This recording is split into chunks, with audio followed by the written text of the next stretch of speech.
अच्छा दोस्तों, मैं ओम प्रकाश दीवाना सर्वप्रथम कोविड-19 अर्थात कोरोना जैसी वैश्विक महामारी में मरे हुए लोगों को दिल से श्रद्धा सुमन अर्पित करता हूं और मरे हुए लोगों के परिजनों के प्रति संवेदना व्यक्त करता हूं। इस वैश्विक महामारी में किसी का दर्द बताने गाने से पहले एक बात कहना चाहूंगा। आप लोग देखते हैं, चाहे देश की राजनीति हो या प्रदेश की राजनीति हो, किसी भी दल किसी भी पार्टी के नेता आपके दरवाजे पे आते हैं तो यही कहते हैं कि ऐ देश के नौजवान, गरीब, मजदूर, किसान, आप हमें वोट दो, हम तुम्हें रोजगार देंगे, तुम्हारी गरीबी दूर कर देंगे। लेकिन आजादी के 72 साल बाद क्या किसी की गरीबी दूर हुई? किसी बेरोजगार को रोजगार मिला? क्या कभी उन नेताओं को ये कहते हुए सुने हैं, ऐ देश के अमीरों तुम मुझे वोट दो, मैं तुम्हें अमीर बना दूंगा? नहीं साथियों, केवल वह राजनेता अपने निजी स्वार्थ के लिए आप लोगों से अपील करते हैं, आप गरीब से अपील करते हैं। यह बात तय करती है कि देश की राजनीति गरीबों पर निर्भर करती है। चाहे केंद्र की सत्ता हो, चाहे राज्य की सत्ता हो, कहीं न कहीं गरीबों के वोट से राज और देश की राजनीति तय होती है। खैर ज्यादा कुछ कहना नहीं चाहूंगा। इस बिरहा से मैं यह सिद्ध कर दूंगा कि आजादी के 72 साल बाद भी गरीब क्यों गरीब होता जा रहा है और अमीर क्यों और अमीर होता जा रहा है। इस जवन आप लोगन के बीच में बिरहा जात बा, बड़ी इंतजार के बाद ये बिरहा का शीर्षक बा कोरोना का कहर और लॉकडाउन का साइड इफेक्ट। ये बिरहा के सुनने से पहले हाथ जोड़ के हम निवेदन करतनी कि जे भाई भी हमारे चैनल के सब्सक्राइब ना के लिए सब्सक्राइब कर ले, ही बेल बटन दबा ले। 4 लाइन गरीबी के ऊपर कवि का भूमिका में भाव है। कैसे जीतन भैया?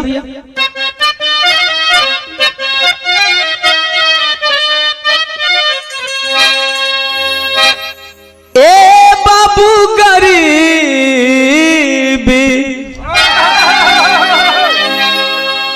गरीबी में होता न कोई करीबी, जहर जिंदगी की बनी है गरीबी। कोई दे दो रोटी खिंचाता है फोटो, विवश जमानो हंसे बदनसीबी। सजदे में सर कोटि झुकते जहां पे, मंदिर मस्जिद गुरुद्वारों में होता न हल्ला। पूछे दीवाना कोरोना के भय से कहाँ छुप गएगा ईश्वर वयल्ला।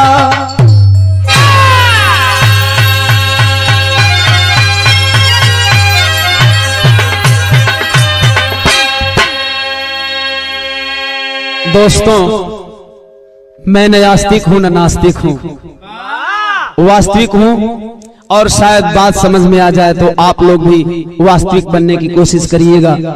जो बातें सच है आप उसी को मानने की कोशिश करिएगा। इस विधा से मैं अपील करूंगा। बिल्कुल नया नया गजल का मुखड़ा लगत बजीतन।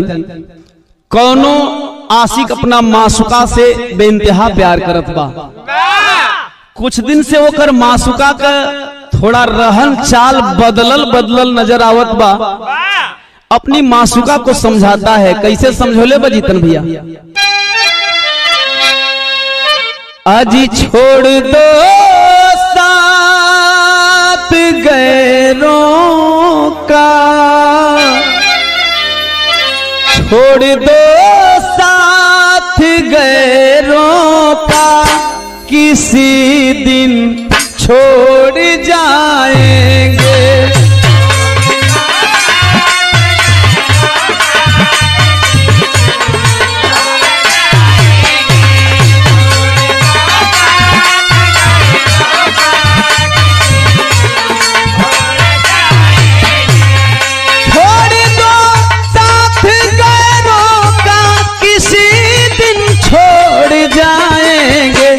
टूटना दिल का क्या जाने, टूटना दिल का क्या जाने, कभी मुंह मोड़ जाएंगे।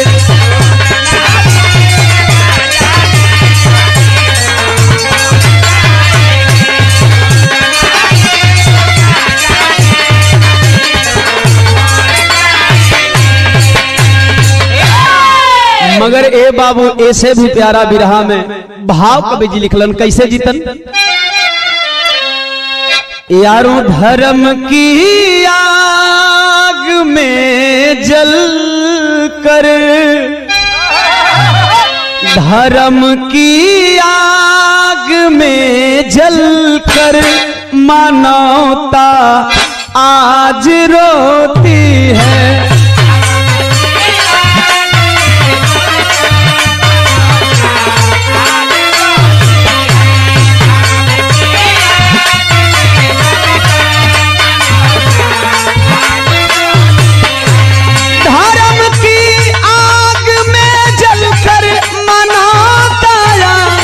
रोती है, पूछे कोई गरीबों से, पूछे कोई गरीबों से, गरीबी कैसी होती है, पूछे कोई।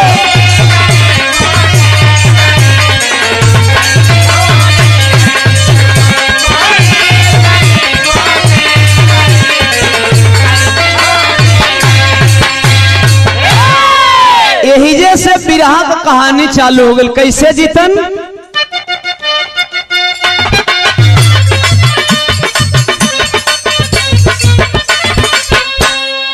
वैज्ञानिक तरीके से जीवन यापन करिए। एक जिंदगी की सच्चाई बता रहा हूं। स्वस्थ इंसान का मृत्यु का काल नियत है, विज्ञान बताता है। स्वस्थ इंसान का मृत्यु का काल नियत है, भले कोई माने या न माने ये हकीकत है। कोरोना पैदा वुहान से है चीन किया, कोरोना पैदा वुहान से है चीन किया, पूरे विश्व को महामारी से बेदीन किया। लाचार साधु संत पंडा पुजारी भी, लाचार साधु संत पंडा पुजारी भी, मौलवी ज्योतिष फकीर धर्मधारी भी। इलाज मिलता नहीं वैज्ञानिक विज्ञान हारा, इलाज मिलता नहीं वैज्ञानिक विज्ञान हारा, ईश्वर अल्लाह गाड़ी अवतारी भगवान हारा।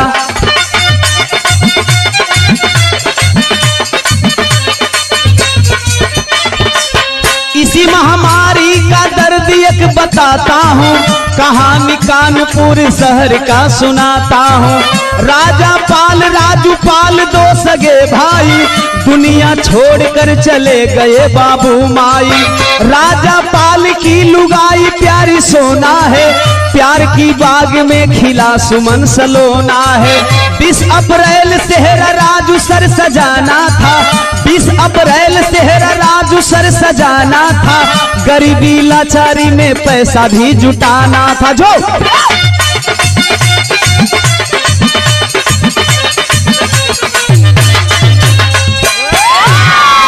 अरे बाबू यही महामारी का एगो कहानी सुन ली। उत्तर प्रदेश का औद्योगिक शहर कानपुर, कानपुर के रहे वाला राजापाल राजूपाल, बड़ भाई राजापाल का विवाह भइल बा, जिनकर धर्म पत्नी का नाम बा सोना देवी, और दोनों पति पत्नी के बीच में एक सुंदर सलोना बेटा बा जौना का नाम सुमन बा। छोट भाई राजापाल का शादी 20 अप्रैल 2020 के रखल गईल बा। गरीबी में जीवन यापन होत बा, बाबू माई का साया बहुत पहले ही दोनों भाई के ऊपर से उठ गईल बा। गरीबी ऐसा चीज है बाबू जवन ना करे के तवन करा देले। 1 नवंबर 2019 के रतिया का राजापाल अपनी दुल्हन सोना के बोलौन कहना देख रे पगली, छोट भाई का शादी का बोझा बा, पैसा का जरूरत बा, एक कानपुर में वैसा काम धंधा मिलत नहीं कि हमरा बाहर जाए का मन करत बा।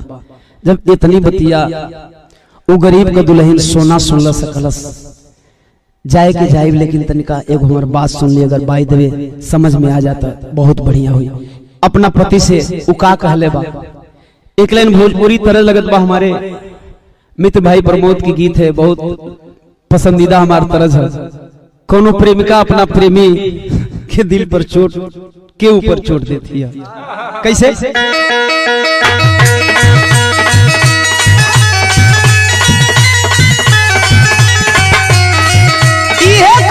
प्रेमिका अपना प्रेमी से अरे नेवता पिया है के भेजब खिसी आई बताना, नेवता पिया है के भेजब खिसी आई बताना कि आईबा आईबा मजनुआ हमार आईबा कि ना।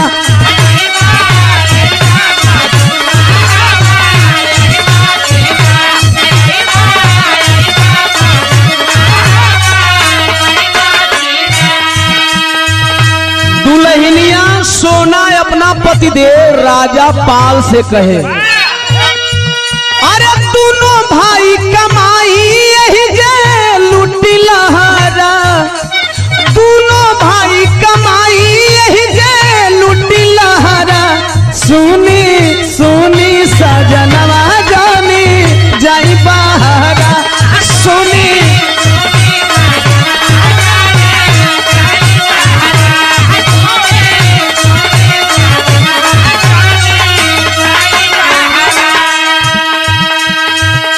राजा कलश पागल हूँ, हम जहाँ जाते ही तहाँ बड़का बड़का कारखाना बा। कलश साहब एगो बात बताई, कहे बोल तो दुल्हिया कहे, कम कारखाना बा करौआ कानपुर जी,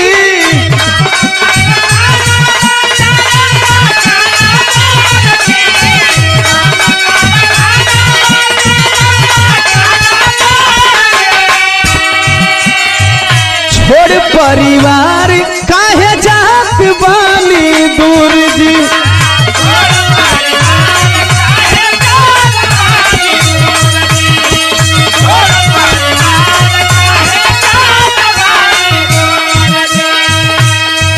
कहे जोरी जवानी वही से तनी यारो देखा एक बार हेबरो नजर फेरला मनोज भाई, कौन चीज खाली कैमरे पर नजर फेरेला कहा थे, अरे जरी जवानी वैसे जैसे जरे यहारा, जरी जवानी वैसे जैसे जरे यहारा, तो सुनी सुनी सजनवा जानी जाई बहारा।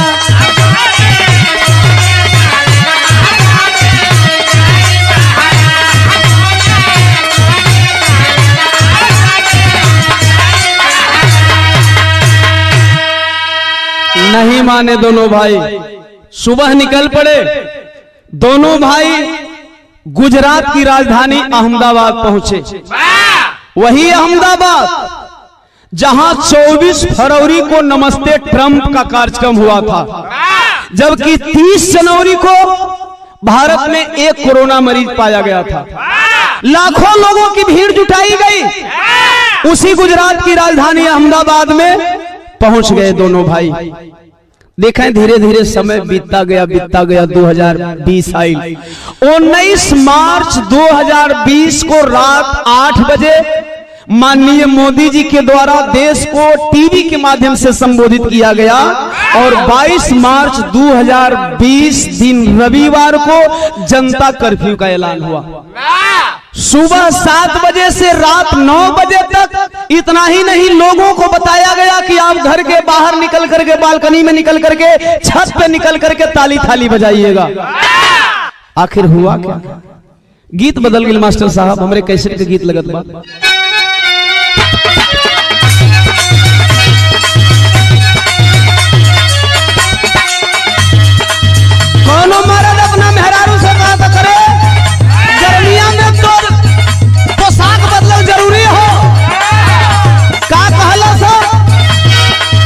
गौनवा पेन गड़बड़ई बुका हो, गौनवा पेन गड़बड़ई बुका हो, गरमी में गरमी बढ़ई बुका हो।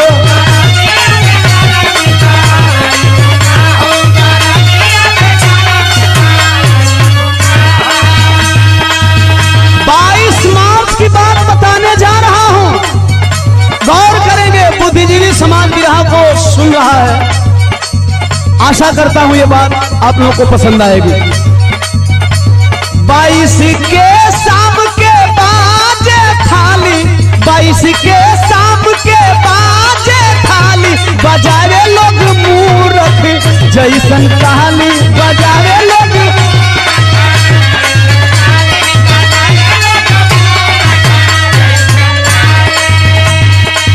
ये बात का दुख ना हो कि भारत का लोग ताली बजावले, बात का दुख ना हो। तू कौना बात कहो, बूढ़ावा जवान हो, नारी यहूरी नारी, अनपढ़ तय न पढ़ रहले, पढ़ल अनाड़ी।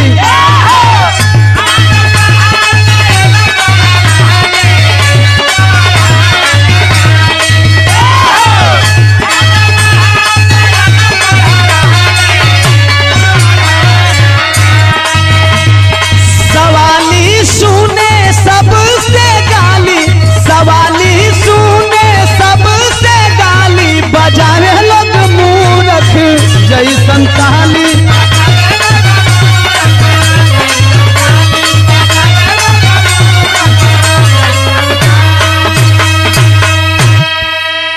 आए बाबू।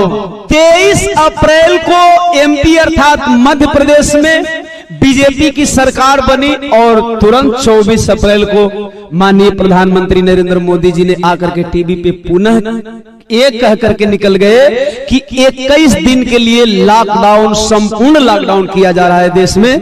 पता है 25 मार्च से लेकर के 14 अप्रैल तक मोदी जी ने यह भी कहा कि 21 दिन में कोरोना का चैन टूट जाएगा और कोरोना से हम लोग जीत जाएंगे। खैर सारी बात मैं क्लियर करने जा रहा हूं इस विधा में। आया है धीरे धीरे टाइम बीतले बाबू। आइल 5 अप्रैल का दिन, 5 अप्रैल 2020। क्या कहूं क्या न कहूं। मोदी जी ने पुनः कहा कि 5 अप्रैल को रात्रि 9:09 पर 9 मिनट के लिए घर की सारी लाइटें बंद करनी है, टॉर्च जलाना है, दीपक जलाना है, इससे कोरोना भाग जाएगा। हद हो गई मोदी जी का वैज्ञानिक दिमाग का। खैर लोगों ने ऐसा ही किया। राजा पाल अहमदाबाद से फोन करते हैं अपनी बीवी को, करे दीपकवा जलावत है ना। कलश घबराई मत, हाल चाल बतावत है मास्टर साहब। तनी एजा गीत बिल्कुल रंगीन मिजाज का लग गई। कौनो मर्द अपना मेहरारू से कहता कि अरे आजकल बदमाश हो गई हो, कि एमे ओमे सब में पास हो गई हो।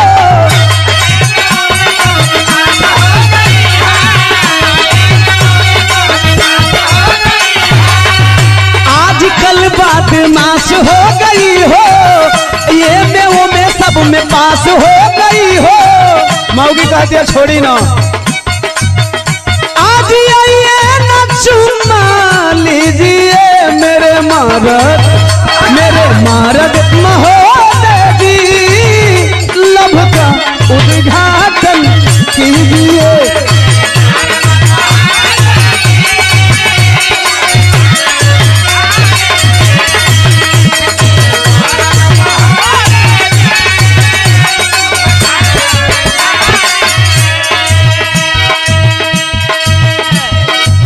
राजा से दुल्हनिया सोना कहे, अरे खाना पीना मेरा सब हो गया है। कहला करे लइकवा का हाल बारे, कथी गहरी नींद में सुमन भी सो गया है। कहे कर मतलब दीपक ना जला बकारे कहा थी कि मेरे मोदी का मैं जी ए जी अरे मेरे मोदी का मैं जी की चल गया मेरे सुमन के पापा जी नीचे ऊपर का दीपक जल गया मेरे सुमन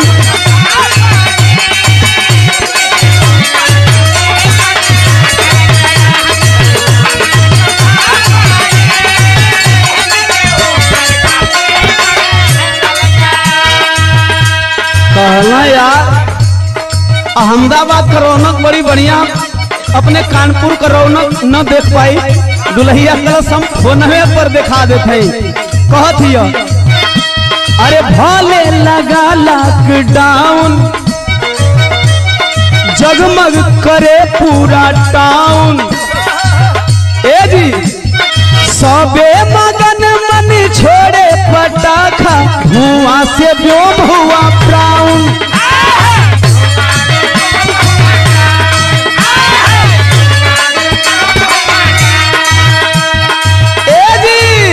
मोदी जी टीवीया में बोलने बनी रहुआ के जानकारी बाकी ना कहा था राजा का बोलना रे हम सुनना पौनिया कहा थी दुल्हनिया अरे सारा खतरा कोरोना का टल गया सारा खतरा कोरोना का टल गया मेरे सुमन के पापा जी नीचे ऊपर का दीपक जल गया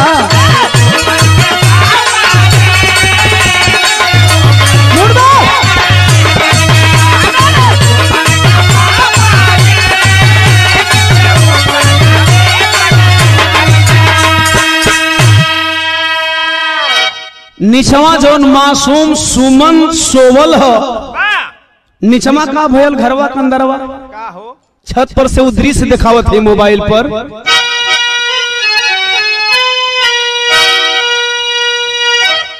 आज सोया था जिस रूम में सुमन उसमें लग गई आग एक चिराग जलाने में जल गया एक चिराग जौना रूमवा में 7 साल का बेटवा सुमन सोवल है बेड के ऊपर अलमारी वाले भाग पे किरोसिन का तेल रखा हुआ था निचला भाग में मोमबत्ती जलत है एक बिल्ली कूदी है और किरासन का डब्बा गिरल बा वही बेड पर आ साथ ही साथ मोमबत्ती गिरल आग पकड़ लेलस ई ऊपर माई समाचार सुनावत है राजा पाल से नीचवा बचवा झुलसत हो जब चीख की आवाज आई है नीचे आई मोबाइल पे जब राजा चीख को सुना है कलेजवा दहल गई आनंद फानन में लोग लेकर के हॉस्पिटल भागे आप लोगों ने देखा होगा कि इस लॉकडाउन में प्राइवेट से लेकर के सरकारी हॉस्पिटल का क्या हालात रहा खैर जितना दिन का कमाई हो राजा बोलने लगा दे लड़का बच जाए के चाहिए ये कही है दो भाई के बीच में यह इलाज करते हैं ये बाबू लॉकडाउन में फसल यह बात कर राजा और राजू इंतजार करते हैं कि 14 अप्रैल के जब लॉकडाउन टूटी तब अपना बचवा से मिले जाइए तब तक से प्रधानमंत्री एक दिन पहले आकर के लॉकडाउन 2 का घोषणा कर दिए 15 अप्रैल से 3 मई तक यानी 19 दिन और जब बढ़ाए हैं आए है सबर का बांध टूट गई बाबू का दोनों भाई चले हैं अपने घर के लिए और जब घर के लिए चले तो बिरहा में तरज बदल गई फिर हमने कैसेट का गीत लगत बजीतन आप लोगों को बहुत आभारी है ये गीत के बड़ी पसंद के लिए आप लोग टिकटॉक वीगो लाइक से लेकर के जो नए पाठ बंद हो गए मोदी जी बंद के एगो कहावत बा ठोकर लगे पहाड़ पे घरे सील फुरा खैर आप लोगों ने बहुत प्यार दुलार दिया इस गीत से ओम प्रकाश दीवाना को आप लोगों ने अलग पहचान दिया यह प्यार दुलार सदैव बना रहे कोनो मर्द अपना मेहरारू का शिकायत अपना ससुर से कैले बा तेल पियावन दादा भी बैठे हैं जो ससुर बने हैं। मेकअप मैन है हमारे जमील सिद्दीकी साहब, अस्सलाम वालेकुम। शिकायत कैली हम तहां एक पढ़ल ससुर की अनपढ़ डॉक्टर मांगीला जहिया वाटर देवेले टमाटर।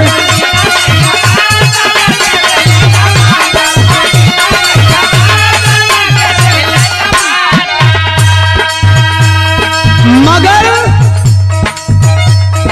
गलत किया पासपोर्ट राशन, गलत किया पासपोर्ट राशन कार्ड पावे साजा। अनहेरपुर नगरी चौपट राजा।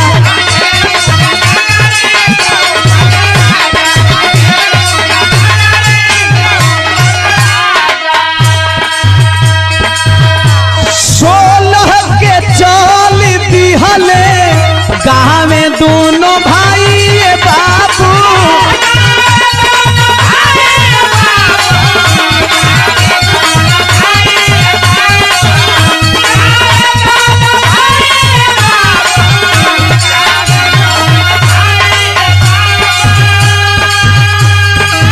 आज हम खेत पतालवा में बेटा संग माई बाबू।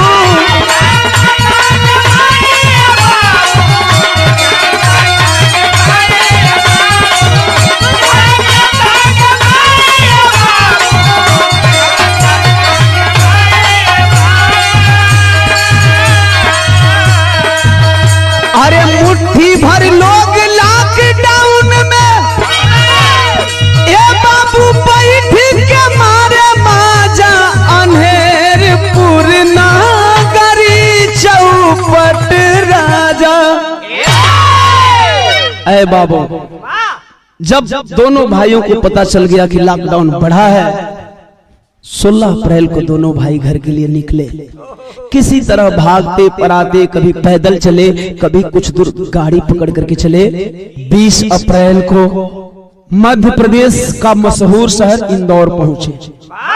चिलचिलाती हुई धूप दोपहर में जब इंदौर सिटी के बीचों बीच क्रॉस कर रहे थे पैदल पगडंडियों से चलते हुए, आए हाय, आप लोगों ने देखा गरीब मजबूर, जब उन लोगों को लगा कि अब हम अपने घर नहीं जाएंगे, जहां फंसे हैं वहां पैसा नहीं मिल रहा है तो हम क्या खाएंगे। देश के करीब करोड़ों मजदूर, चाहे वह किसी भी जात धर्म बिरादर के रहे हो, पगडंडियों से निकल पड़े।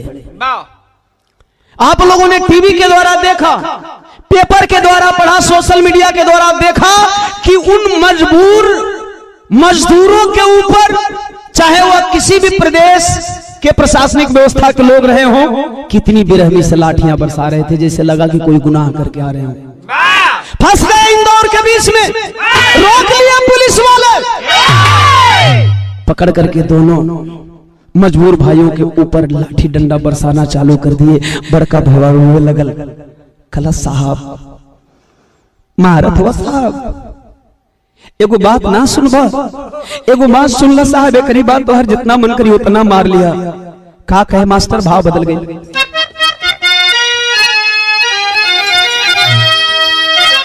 ए सिपाही जी मारी मत दे दे खाना।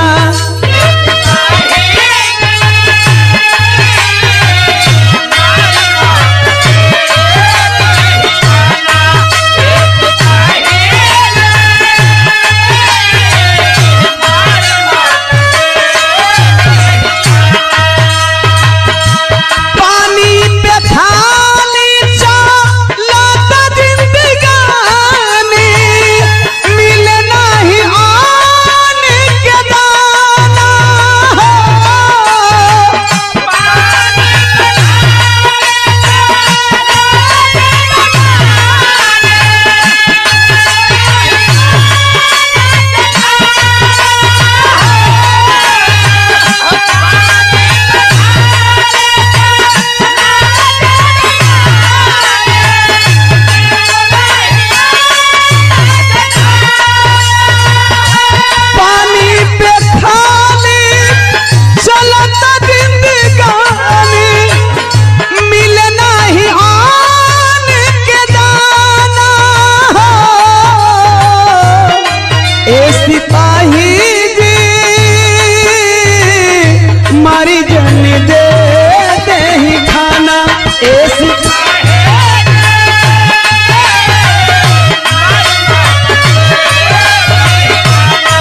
वह सिपाही बोला, तुम सरकारी नियम का उल्लंघन किए हो, लॉकडाउन लगा है, इस लॉकडाउन में तुम्हें पता है कि बाहर निकलना मना है, तुम दोनों भाई घूमने आए हो।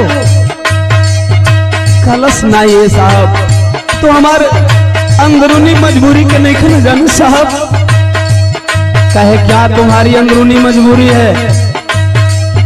रोवत है, कहता सुना साहब,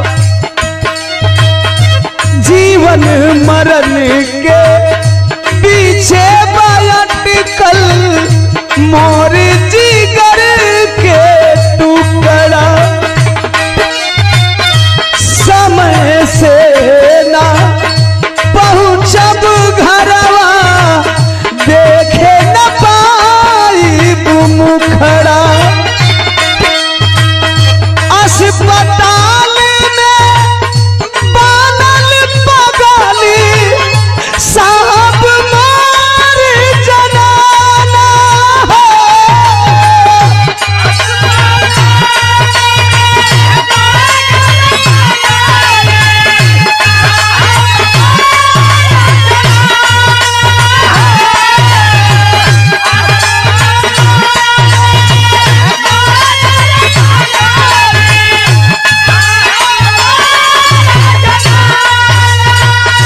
अस्पताल में बनल पगली साहब मार जनाना हो।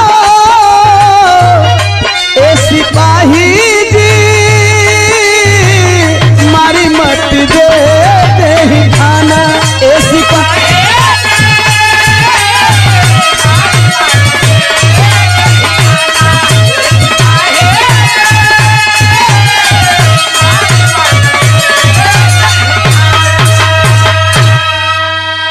आए है। दोनों भाई लाठी डंडा खा रहे हैं। छोटा भाई राजू कहता है, साहब क्या लगता है हम लोग ऐश करने निकले हैं?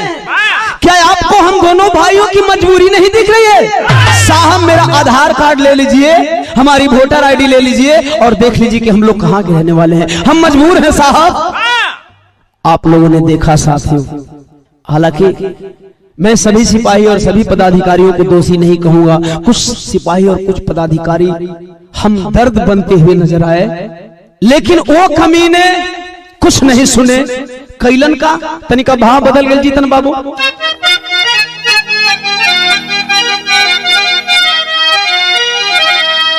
ए बाबू वर्दी में छुपल साया तनावा होना की करे लागले गुंडा गरदी बेईमानवा हो।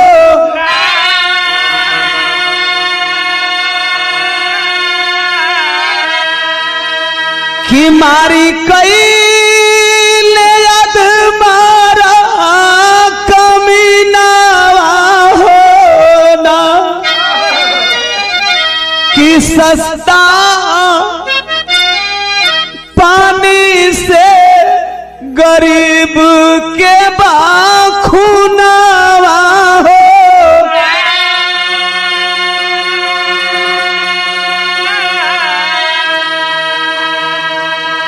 अधमरा करके हटा देते, साले जल्दी भागो मेरे सामने से, आंखों से ओझल हो जाओ। तो चल दी हल घायल भवनवा होना कि बोला बड़ा का से छोटा का बीरनवा हो।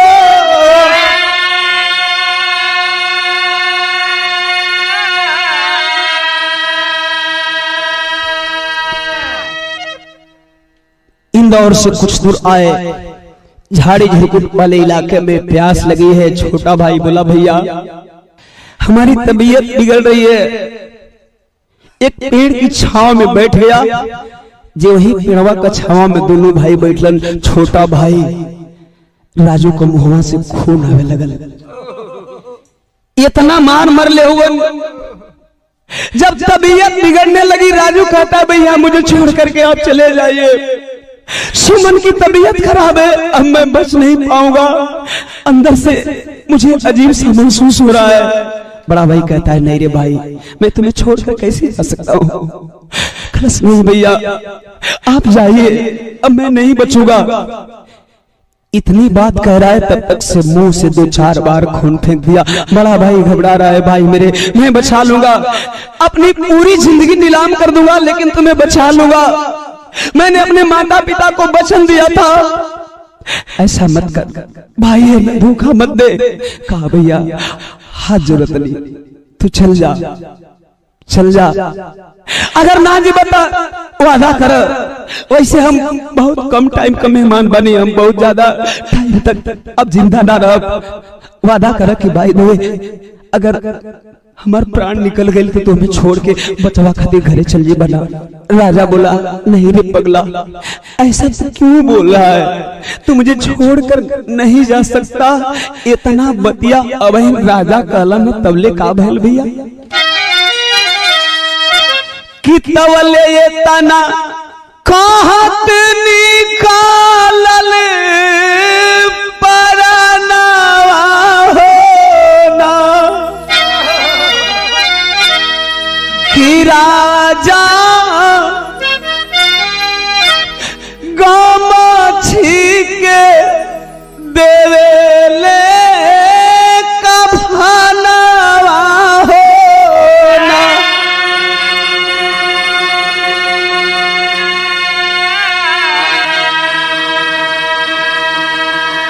हाय रे मुसीबत, हाय रे महामारी, एक गरीब परिवार, एक गरीब भाई अपने भाई को आखिरी विदाई में कफन भी नहीं दे पाया, गमछिया उड़ावत हो अपना छोटका भाई राजू के। तब तक से सुमन फोन कर दिया, पापा पापा कब आएंगे, पापा पापा तबीयत बिगड़ती जा रही है, पापा कब आएंगे, पापा। कफन उड़ावत है कलश, बेटा भगवान पे भरोसा रख। 7 साल का सुमन बोला भगवान भगवान पे भरोसा कर लो। पापा एक बात सुनिए, मुझे किसी भगवान पे भरोसा नहीं रहा। राजा बोला नहीं रे बेटा ऐसा नहीं बोलते, खलस मजबूरी में बोल रहा हूँ पापा, हमारी एक बात सुनिए। का कहले बा ओ मासूम बचवा सुमन अपने पापा से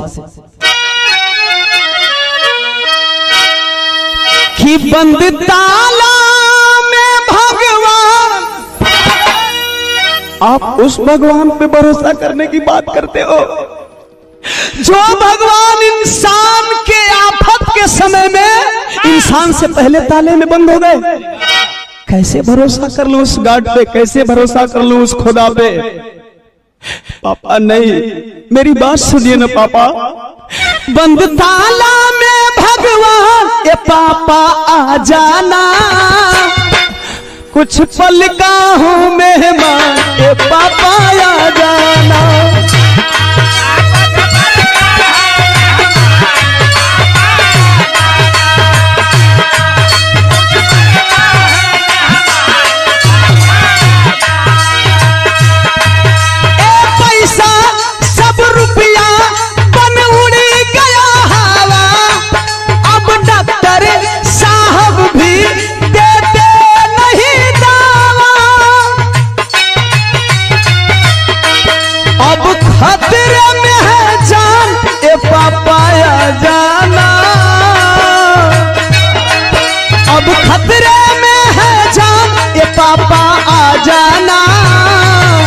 कुछ पल का हूँ मेहमान ए पापा आ जाना।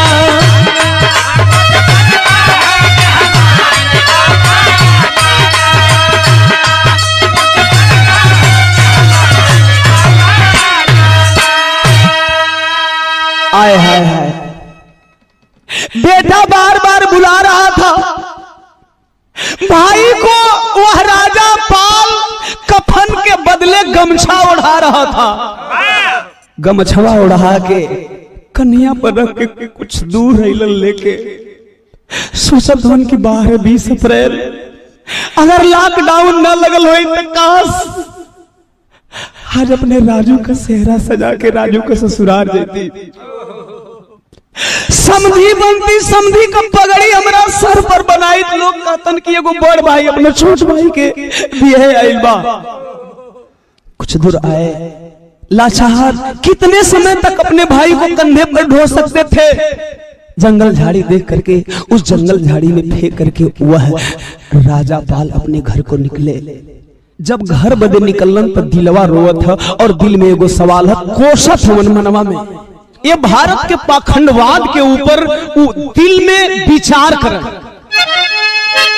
कहा कि कैसन रहे पंडित के अरे पतारावानु हो कि कुल्हे शादी भाईल फेल। दूसरा सा कि नहीं बनल कोई के जातारावानु हो कि कुल्हे शादी भाईल फेल। एगो बिरहा बोले रही रोवा लोग सुननी सुनत बानी, पंडित का पतरा फेल हो गया। उमा हर बात क्लियर बता दिल बानी आप लोगन के, लेकिन एक चीज और सोचा। क्या सोचा मास्टर? कि आंधी पानी मरन जियन अरे काहे ना बतावेला, आसाइती के नमावा पे मूरख बनावेला।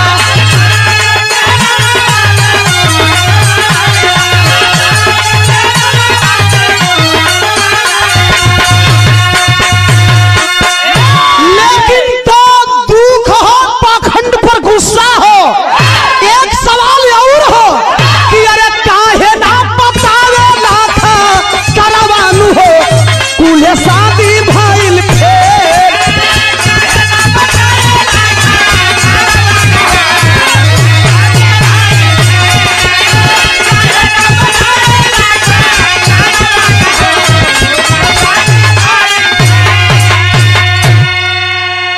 आए बाबू बिरहा के शैली में कवि जी भाव दहलन करिया। ए भैया लॉकडाउन बदनसीबी बन गया, अरे लॉकडाउन बदनसीबी बन गया। तो एक और हंसे अमीरी एक और रोवे गरीबी। भारत के दलित गरीब मजदूर असहाय बेबस लाचार मतदाताओं को ओम प्रकाश दीवाना इस बिरहा के माध्यम से एक संदेश दे रहा है। इसे आप लोग अपने दिमाग की डायरी में नोट कर लेंगे तो शायद आप लोगों को दोबारा ऐसा दिन देखने को नहीं मिलेगा। क्यों? क्योंकि जो वोट के खातिर घर घर में मुर्गा दारू बंटवाए हैं, इस वैश्विक महामारी में वो नेता नजर न आए हैं। क्वारंटाइन हुए हैं सब सांसद, मंत्री, विधायक, जिला पंचायत, ग्राम प्रधान, मुखिया, सरपंच भी नालायक। लेकिन याद रखना, आपकी महामारी में नजर नहीं आए, वो नजर आएंगे, नजर आएंगे। अगले चुनाव फिर आएंगे, तुम्हें लाली पाप दिखाएंगे। तेरे छोड़े हुए जूठन को निज स्वार्थ में कपटी खाएंगे। एक मत का मूल बता देना, उनको औकात दिखा देना।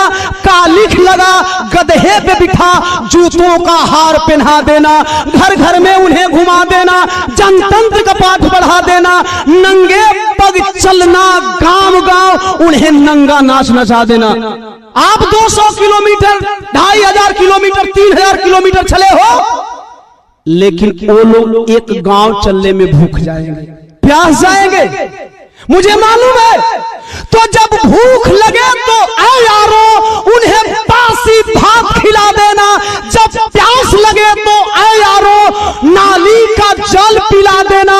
तुम जितना दर दर भटके हो उतना उनको भटका देना। ऐ देश के मजदूर, जवान, किसान, चाहे किसी भी जात धर्म संप्रदाय के हो, ओम प्रकाश दीवाना की इस बात को याद कर लेना, तुम जितना दर दर भटके हो उतना उनको भटका देना। तुम हारे नहीं कोरोना से, तुम हारे नहीं कोरोना से, पर मत से उन्हें हरा देना, पर मत से उन्हें हरा देना।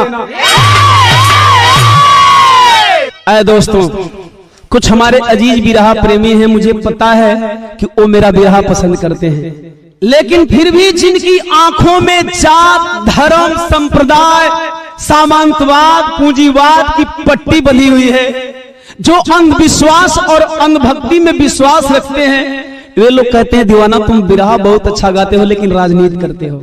वैसे अजीजों को मैं बता देना चाहता हूं कि अगर दलित, गरीब, मजदूर, मजलूम, बेबस, लाचार की आवाज उठाना अगर राजनीति है तो हाँ, ओम प्रकाश दीवाना राजनीति करता है। अगर गरीबों की बात समाज के बीच में रखना राजनीति है तो हाँ, मैं राजनीति करता हूं।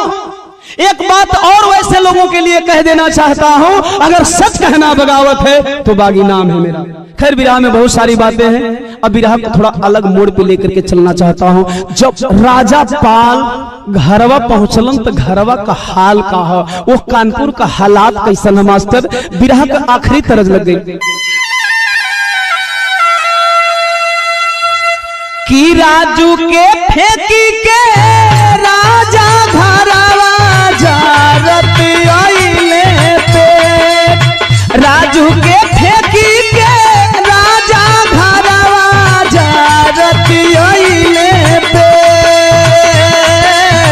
मरल बाला लानवा देवले कफनवा जियते न भइल भे।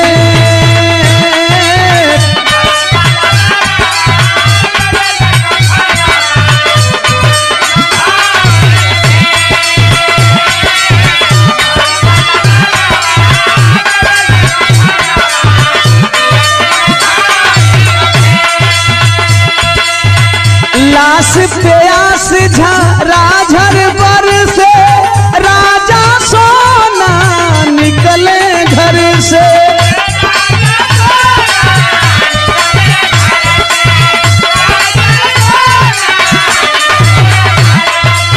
रातों रात तो हमले नदी में कोयले नहीं ले, रातों रात तो हमले नदी में कोयले नहीं ले,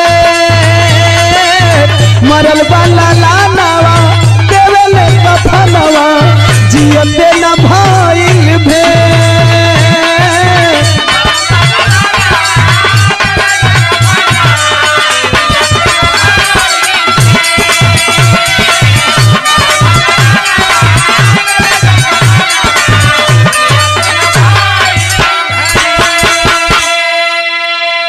आए है बाबू, ये तो हालात एक परिवार की रही। मालूम नहीं मीडिया वाले कोरोना पे मौत गिना रहे थे, लेकिन देश में भूखे मजबूर लोग कितने मर गए यह मीडिया वाले कभी गिनती करने नहीं गए। जिनको सोशल मीडिया पे उछाला गया उनका न्यूज बनाया गया कि फलाने व्यक्ति बैलगाड़ी खींच करके अपने घर पे गया, फलानी लड़की साइकिल से अपने घर पे गई, लेकिन जिनका कोई अता पता नहीं चला उनके लिए यह मीडिया वाले कभी गिनती करने नहीं गए। खैर बिरहा का निचोड़ पॉइंट यही पहपट में बतावत ने कि ये लॉकडाउन का साइड इफेक्ट का रहल और बहन साइड इफेक्ट होई। पहपट में भाव है जितन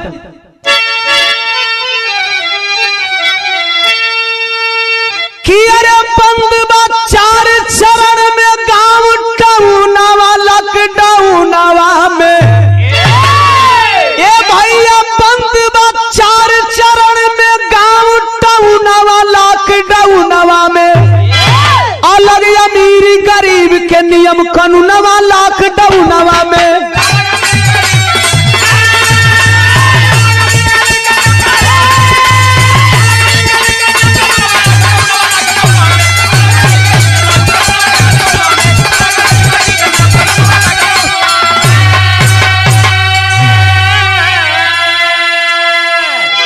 आए दोस्तों, 4 चरण में लॉकडाउन लगा। प्रथम चरण 25 मार्च से लेकर के 14 अप्रैल 2020 तक 21 दिन। द्वितीय चरण 15 अप्रैल से 3 मई तक 19 दिन। तृतीय चरण 4 मई से 17 मई तक 14 दिन और चौथा चरण 18 मई से 31 मई तक 14 दिन, यानी टोटल 68 दिनों का लॉकडाउन रहा। लेकिन एक लॉकडाउन के दौरान का विषमता देखल गई, जरा सुने। अरे केहू खाना बिना मरल, केहू बिना पानी हो, आ केहू एक्सीडेंट में मरल, ए भैया लेके पूरा परानी हो। अरे बाकी केहू जहाज से आइल बाबा तनवा लॉकडाउनवा में, आ केहू तरसल अइले बिन भवनवा लॉकडाउनवा में। बाहर मोदी जी, एक ही देश में कितने नियम। आपने तो कहा था कि उस गरीब को भी हवाई जहाज से घुमाऊंगा जो लोग चप्पल पहन करके चलते हैं, लेकिन आपने हवाई जहाज का सैर नहीं कराया। आपने तो उन गरीबों के पीठ पे लाठी बरसाया। खैर, दूसरी लाइन क्लियर करना चाहूंगा कि 5000 पे लॉकडाउन, क्या विडंबना है। जब एक केस कोरोना का आया था, राहुल गांधी घूम घूम करके कह रहे थे कि देश में लॉकडाउन होना चाहिए, विदेश में जिस तरह से लॉकडाउन है। तो कुछ लोग कह रहे थे कि राहुल गांधी डरा रहे हैं, यहाँ तक पीएम साहब भी बोले कि भारतवासियों को राहुल गांधी डरवा रहे हैं, धमका रहे हैं। लेकिन गौर करेंगे, 5000 पे लॉकडाउन, 500 पे बदल ताली थाली, और 10,000 पे फूल पटाखा, बिना मौसम के दिवाली। अरे गलत के सही बोले मीडिया बेईमानवा लॉकडाउनवा में। अरे भैया जात जमात करे हिंदू मुसल मनवा लॉकडाउनवा में। बिकाऊ मीडिया के पास हिंदू मुसलमान और जात जमात के अलावा कुछ रह नहीं गया था। साथियों, क्या कहा जाए, मेन मुद्दे को ना दिखा करके जात जमात की बात की जा रही थी। तो आप लोगों ने देखा कि जी न्यूज वाले कोरोना संक्रमित हो गए, वहां कौन मुसलमान गए थे या वह किस मुसलमान के संपर्क में थे। तीसरे पॉइंट में और क्लियर करना चाहता हूं, सरकार की गलत नीति क्या रही। अरे 40,000 पे बरसल भैया एरोप्लेन से फूल हो, 50,000 पे दारू तोड़ के सोशल डिस्टेंसिंग रूल हो, कि 60,000 पे चालू भइल बा ट्रेनवा लॉकडाउनवा में। आए भैया अनलॉक भइल 1,80,000 पर जुनवा लॉकडाउनवा में। अरे पीएम साहब, आप कोरोना रोके हैं कि कोरोना बढ़ाए हैं। जब देश के मजदूरों को शहर छोड़ करके घर आना चाहिए था, उस टाइम आपने रोक लिया। और जब कोरोना की संख्या 1,80,000 तक पहुंची, तब आपने कहा कि देश के मजदूर अपने अपने घर चले जाए। आपने कोरोना घटाया है कि आपने खुद गलत नीतियों से कोरोना को बढ़ाया है। खैर, आल्हा में कुछ और बताना चाहता हूं आप लोगों को। हो सकता है जो लोग सच को कबूल न करें उन्हें बुरा लगे, लेकिन अगर आप इंसान हो, दिल में थोड़ी सी भी इंसानियत है, तो सच को कबूल करना पड़ेगा। ओम प्रकाश दीवाना इसी सिद्धांत के हिसाब से बिरहा गाता है। आल्हा में भाव है,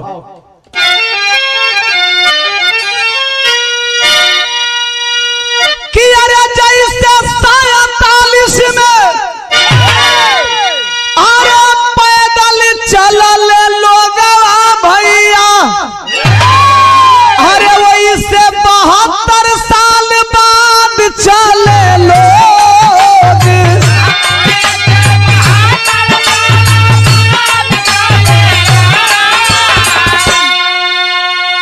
प्रधानमंत्री जी, आपकी कोई भी नीति हो, लेकिन इस कोरोना महामारी में सिद्ध हो गया कि आपने देश को 72 साल पीछे ढकेल दिया। दूसरी लाइन, कि सबसे बड़ा 68 दिन के अरे लॉकडाउन भइल भैया, अरे तीसरा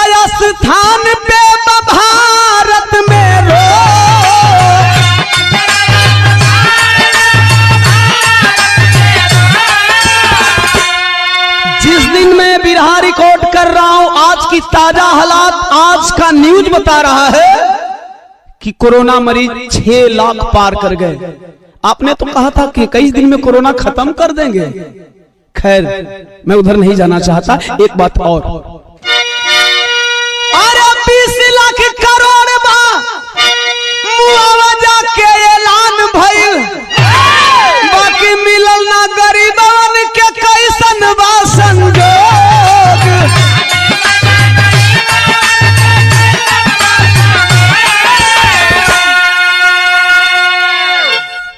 और क्या मिला साहब? 20 लाख में किसी की हिस्सेदारी बनी हो, किसकी हिस्सेदारी बनी है?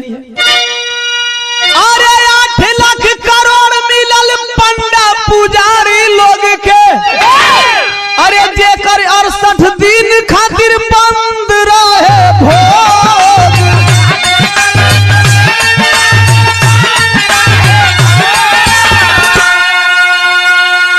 20 लाख करोड़ में आम जनता को कितना मिला देश के नागरिक जानते हैं, किसी से छुपा नहीं है। लेकिन उसमें 8 लाख करोड़ देश के पंडा पुजारियों के नाम किया गया, जिन लोगों का रोजगार बंद था। कोरोना महामारी में सारे मंदिर के दान पेटी बंद किए गए थे। सदर में कुछ और क्लियर करना चाहता हूं देश के नागरिकों के लिए। कैसे बाबू? अरे 2 लाख करोड़ लगभग भइल कलेक्शन,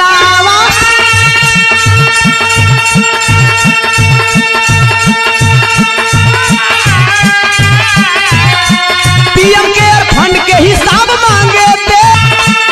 ये बाबू कमला किनारे लगी देशवा के नहीं, अरे धर्म के नाम पे मिलेला जाना दे।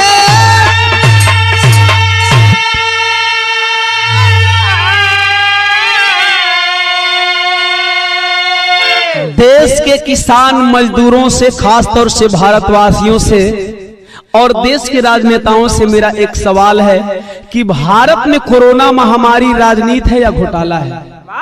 क्यों? क्योंकि पहले एक राहत कोष था जिसका नाम था प्रधानमंत्री रिलीफ फंड। प्रधानमंत्री अध्यक्ष होते थे तथा सरकारी ऑफिसर्स तथा विपक्ष के नेता मेंबर हुआ करते थे। अब दूसरा प्रधानमंत्री केयर फंड, प्रधानमंत्री जी अध्यक्ष तथा राजनाथ सिंह, निर्मला सीतारमण तथा अमित शाह जी सदस्य हैं। ये सब लोग बीजेपी के हैं। इस रिलीफ फंड में देश के नेता, अभिनेता, उद्योगपति, बड़े बड़े अमीर लोग जो डोनेशन दिए, अब भारतीय हैं। सोच लीजिए, क्या किसी भी व्यक्ति के ऊपर देश के प्रधानमंत्री 1 करोड़ रुपया भी खर्च कर पाए हैं? नहीं। प्रधानमंत्री जी ने कहा कि हर गरीब मजदूर को 5 किलो चावल या 5 किलो गेहूं दिया जाएगा और 1 किलो चना दिया जाएगा। बारे प्रधानमंत्री साहब, क्या गरीबों की नीलामी की है आपने? किस तरह से गरीबों का सौदा करते हैं आप?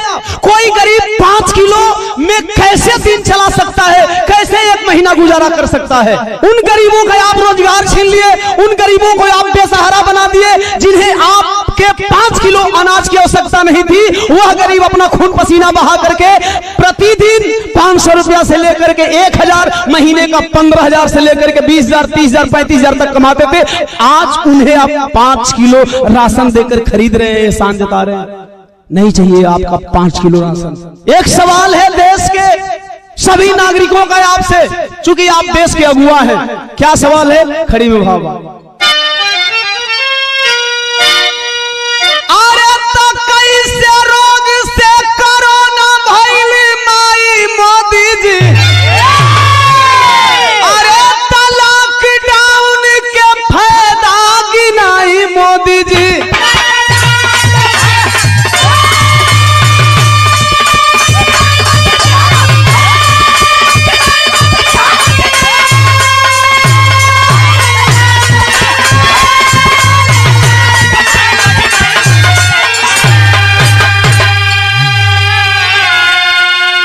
जात धर्म के नाम पे चले नेता लोग के धंधा हो, आ गई जीडीपी 4 से नीचे, सब भइली अंधा हो। अरे तो खाली टीवी पर ना मन के बात सुनाई खाली रहुआ मन का बात सुनाए कि गरीबन का मन का बतियो सुनब। स्वदेशी लोकल भोकल का देते हैं संदेश हो, आई एक्सपोर्ट में पीछे है, इंपोर्ट में आगे देश हो। आप कहते हैं स्वदेशी बनो, स्वाभिमानी बनो, आत्मनिर्भर बनो। अरे साहब, कभी देश का एक्सपोर्ट और इंपोर्ट पे ध्यान देते हैं? कभी देश के आयात और निर्यात पे ध्यान देते हैं कि देश में आयात की दर बढ़ चुकी है और निर्यात की दर घट चुकी है, देश में उत्पादन हो नहीं रहा है, फिर भी कह रहे हैं कि आप स्वदेशी बनो, आत्मनिर्भर बनो। एक बात और कहना चाहता हूं, देश की आवाज है कि खाली पतिया सेना और आत्मनिर्भर बनाई मोदी जी, लॉकडाउन के फायदा गिनाई मोदी।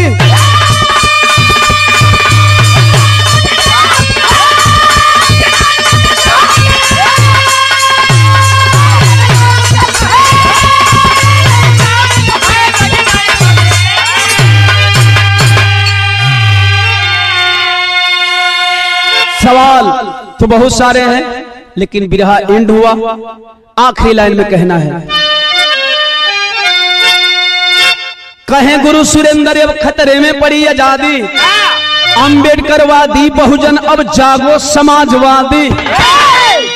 अरे लॉकडाउन बदनसीबी बन गया, दीवाना ओम प्रकाश कब आई खुश